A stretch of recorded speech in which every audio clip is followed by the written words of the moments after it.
Okay, there we go. So I find that most people, they wait until there is a unwanted behavior before they start addressing it.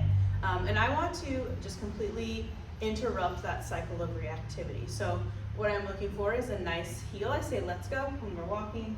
And I have my leash in a manner where there's still slack, but I do not lose control. So I want it to be shorter to where there's a nice little, and he's not facing that way, a nice little J almost, but if I just lift up my leash, there's that immediate tension.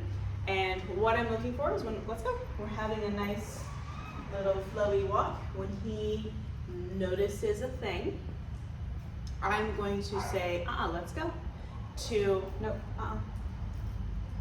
go ahead, until his posture softens again, and then I will leave him alone. So I want to match my output or my input towards him with his level of reactivity, his level of frustration. So if he's just perked up and fixating on something, he doesn't need a lot from me. I don't want to underwhelm him, but I certainly don't want to overwhelm him, right?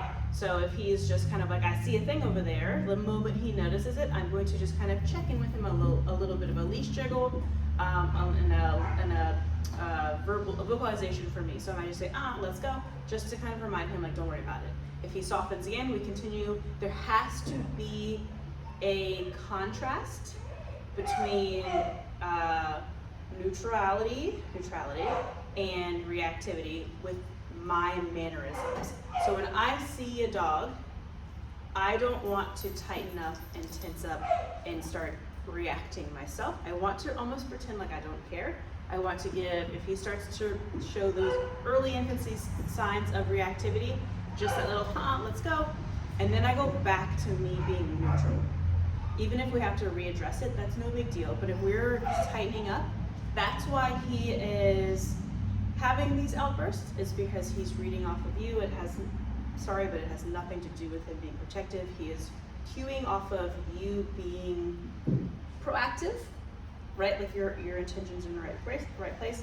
He's cueing off of your mannerisms. So I want you to like fake it till you make it. We're gonna act like nothing's wrong. If the moment he starts to get a little bit quirky, we just say, and I'm not gonna do it to him because he's not doing anything, but I'm just gonna tap on that leash. When I wait for a softened posture again, we keep moving. Where he is with me, I want to keep him in my pocket right over here. If someone's passing this way, he's gonna be on this side. I'm gonna be in between that dog. If the person or the dog is over there, I'm just gonna kind of shuffle him over there, relax my hands again. We're gonna make sure to walk like this. We're not walking like this and choking up on him. You're gonna be prepared in the sense that your leash is the right length, but we're not applying any tension, right? And I want you to just walk, and we're gonna kind of turn into, like, the dog's coming this way again. We're gonna walk, and you're gonna kind of turn your shoulders into him a little bit, being ready to cue with him. So verbally being like, nope, let's go. I haven't had any explosions with him because the moment that he starts to be aware of a trigger, I address it, and then he's like, oh, okay, cool, whatever, and then we move on. If he starts to get a little whiny or whatever, I can just up my leash pop, right? So if he is starting to kind of like peek around you and wanting to interact with it, you can intensify how much you're outputting, right? Or I guess that's the right word. I don't want you to underwhelm him. Don't do that. Is not going to be enough if he's getting really frustrated.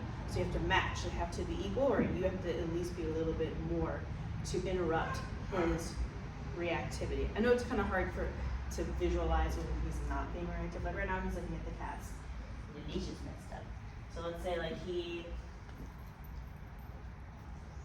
is worried about a dog over yonder.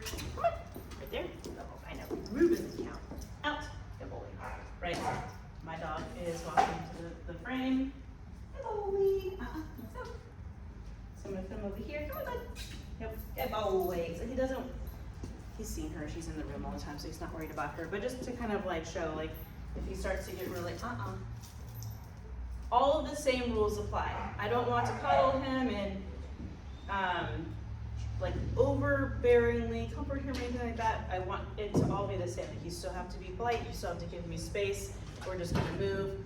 I don't want to stop and make him stare at something. I know a lot of people do that. They make their dog stop and sit and look at the threat, if you will. I just want to keep moving. We're gonna act like nothing's wrong. I don't even care about that dog. And when he starts to see that you're not worried about the dog, and your body is nice and relaxed. Like right now, he's looking at that. Come on, good boy. Like you see, it's very superficial what he's worried about as far as dogs go. So if we could just go ahead, soften that posture and move on. He's doing super well with that. We've walked past a bunch of big dogs. We walked past a dog that little fluffy thing that lunged at us right last minute. He did really good. His recovery is really, really, really nice. Okay. What's your take? All right, good boy. Wow.